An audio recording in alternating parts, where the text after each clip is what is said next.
Bonjour Pierre. Bonjour Sylvie. Aujourd'hui, Pierre Moscovici est notre invité, commissaire français. Nous allons parler de Paradise Papers. J'ai déjà fait une vidéo la semaine dernière sur ce sujet et j'ai eu beaucoup de réactions. Des réactions d'indignation, de colère, des gens qui s'interrogent de savoir s'il sert encore à quelque chose de payer des impôts.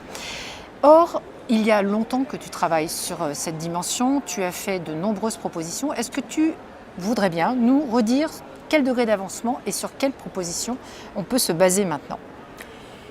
D'abord, pour ceux qui s'interrogent sur l'utilité de l'impôt ou sur l'impuissance de l'Europe à agir, je dirais qu'on a déjà beaucoup fait au cours des 3 dernières années. Je prendrai juste un exemple.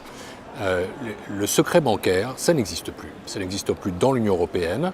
Ça n'existe plus avec d'autres pays comme la Suisse, le Liechtenstein, Andorre, Saint-Marin, Monaco. Le fameux compte en Suisse, c'est terminé.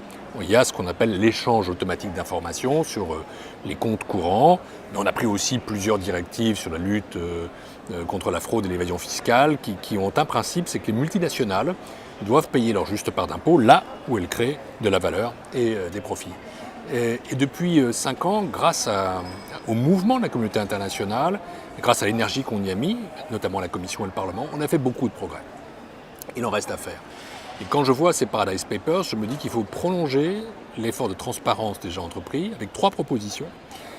La première, c'est une liste noire de paradis fiscaux. Alors, on va y revenir tout à l'heure. La deuxième, c'est de faire la transparence sur l'activité des intermédiaires, les banquiers, les avocats, les conseillers juridiques, les conseillers fiscaux qui vendent des montages de planification agressive à des clients, qui sont des grosses boîtes ou des gens très fortunés. Et puis enfin, il y a ce qu'on appelle le country by country reporting, c'est-à-dire les données comptables et fiscales des multinationales qui sont échangées entre administrations, pays par pays, mais dont je souhaite qu'elles soient publiques, c'est-à-dire que n'importe quel citoyen, n'importe quelle organisation, n'importe quelle association, n'importe quel parlementaire, n'importe quel média puisse avoir connaissance.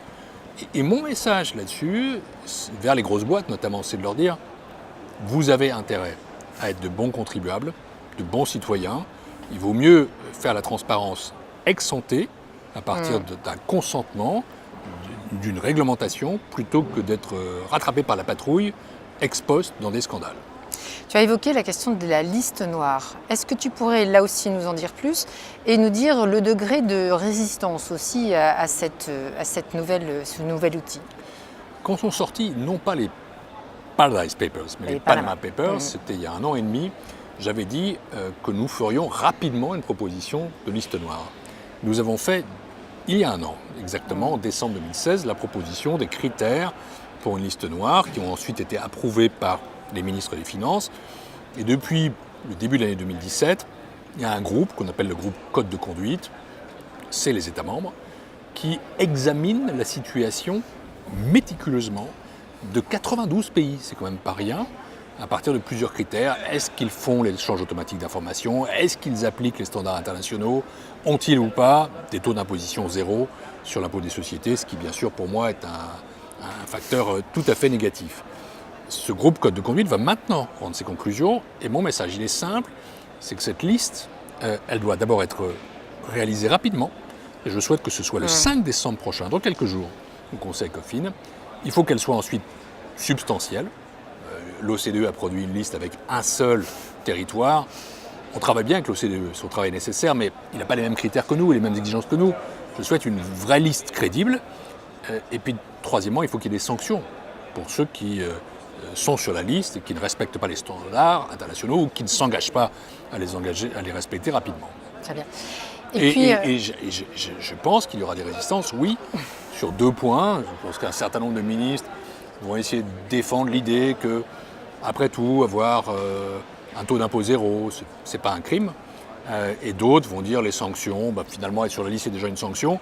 Non, il faut prendre en compte ces 2 facteurs et là-dessus je serai extrêmement ferme. J'ai dit ce matin dans l'hémicycle, dans un débat, que si la liste ne me paraissait pas à la hauteur, je le dirais. Et si la liste est à la hauteur, je le dirais aussi. Et j'ai envie de dire qu'elle l'est. Et donc, message passé au ministre. Très bien. Dernier élément sur lequel j'aimerais te voir réagir, c'est la question de la règle de l'unanimité. Alors, est-ce qu'on contourne, est-ce qu'on renonce ou est-ce qu'on compte sur la mobilisation pour mettre en valeur cette dimension-là? Ou les trois Nous peut-être. sommes tous les deux des socialistes, Oui. des sociodémocrates. Sans aucun doute. Sans aucun doute. Mais il n'y a pas que les socialistes et les sociodémocrates qui souhaitent deux choses. Beaucoup de nos concitoyens attendent plus d'Europe sociale et demandent de l'harmonisation fiscale. Et je pense que c'est une attente fondamentale parce que c'est une attente de justice, de lutte contre les inégalités. On se dit au fond, nous, pendant la crise, on a fait des gros efforts, on a payé nos impôts, on a réduit les déficits et pendant ce temps-là, eh bien, il y a des divergences qui s'accroissent, des inégalités qui augmentent et puis en matière fiscale, on ne travaille pas ensemble. Mais il peut y avoir des progrès. Il y en a très forts en matière fiscale. Il y a des progrès en matière sociale, comme par exemple ce qui est fait sur les travailleurs détachés. Il n'y aura jamais d'harmonisation fiscale, jamais d'Europe sociale à la hauteur, tant que le veto d'un seul pourra bloquer la volonté de tous. Il faut passer à un système démocratique. Pour moi, la pensée sur l'Europe de demain, c'est la démocratie. Et pour ça, il faut la majorité. La majorité, c'est toujours une chance et un danger. C'est une chance parce que ça permet de faire entendre sa voix plus facilement et de ne pas être bloqué. C'est un danger parce que parfois on est dans les minorités, donc il faut l'accepter, ça on le sait, hein, c'est la politique.